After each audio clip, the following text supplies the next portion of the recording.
សម្លេងហួយខ្លាំងមួយបងប្អូនអត់ទីមួយ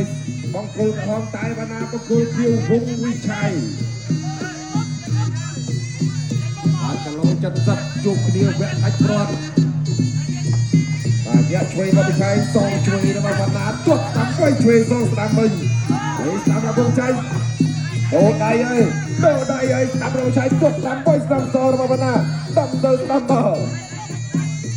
យកឆ្វេងរបស់បាទវិឆ័យរុញបុកអូយបាទបុកដួលទាំងពីរយកតែម្ដងបន្ទី1មិនស្ទាបតុងច្រើនបាទលោកឆ្វេងដាក់បដៃយកវិញចូលតាមរបស់វណ្ណាយកតាមសរវិឆ័យស្ដាំទៅស្ដាំមកជង្គង់របស់វិឆ័យជង្គង់សរបស់វណ្ណាជង្គង់របស់តែវណ្ណាជង្គង់សរបស់វិឆ័យជង្គង់ស្ដាំរុញអប់បាទទៅជង្គង់ស្ដាំជង្គង់ឆ្វេងអូយដាក់ពេញល្អមែនទែន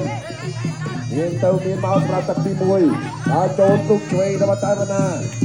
ដូមដៃចាប់បានឡើងជង្គង់រុញចេញពីតែវណ្ណាតាមរបស់ឆៃជង្គង់របស់ឆៃយកតាមតាមមួយទៀតបាទលុះឆ្វេងពីតែវណ្ណាតាមរុញអប់ទៅតែសងវាអូបងវិឆ័យដល់ចូលបន្តឆ្វេងជង្គង់របស់វិឆ័យជង្គង់ឆ្វេងថែមួយទៀតទីអត់បានទៅស្ដាំជង្គង់ឆ្វេងរបស់វិឆ័យស្ដាំរបស់វិឆ័យសងស្ដាំរបស់វណ្ណាស្ដាំសងជង្គង់របស់វិឆ័យជង្គង់ឆ្វេង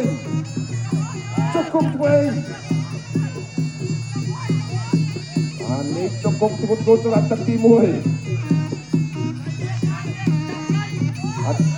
គីឡូឆ្វេងតនេះគេចាក់ជង្គង់របស់វិឆ័យជង្គង់ស្ដាំសងចូលដៃបាទចូលដៃផងចូលជង្គង់ជាប់ដល់ចូលឆាក់ស្ដាំរបស់វងវិឆ័យដល់បានជង្គង់ស្ដាំលូបាទដួលហើយបាទជ្រាត់បាទបន្ថែមមួយទៀតតែអត់អីទេបាទទុកជើងទាន់ដល់ចូលទៀតស្ដាំរបស់តែវណ្ណាដល់ចូលពីវងវិឆ័យដល់ចូលឆាក់ស្ដាំរបស់វងវិឆ័យឆាក់ឆ្វេងសងបាទលោកឆ្វេងស្ដាំម្ដាយហើយចូលពីវងឆៃទៅចូលស្ដាំបាយហើយបំលាក់ទីទៅឬឆ្ងាយបន្តិចទប់តាមរបស់វងឆៃក្រោមជង្គង់តាមរបស់វងឆៃចប់ទឹកទី1បាទទឹកទី2អរគុណដល់យ៉ាងស្បាត់បាទលោកជួយគុណខ្មែរឡងដល់កម្រិតពិភពលោកទឹកទី2ចូលមកមិនជាទុកច្រើនដាក់បោលឡើងជង្គង់ស្ដាំសងជង្គង់ស្ដាំសងជង្គង់របស់វិឆ័យជង្គង់ឆ្វេងរបស់តែវណ្ណា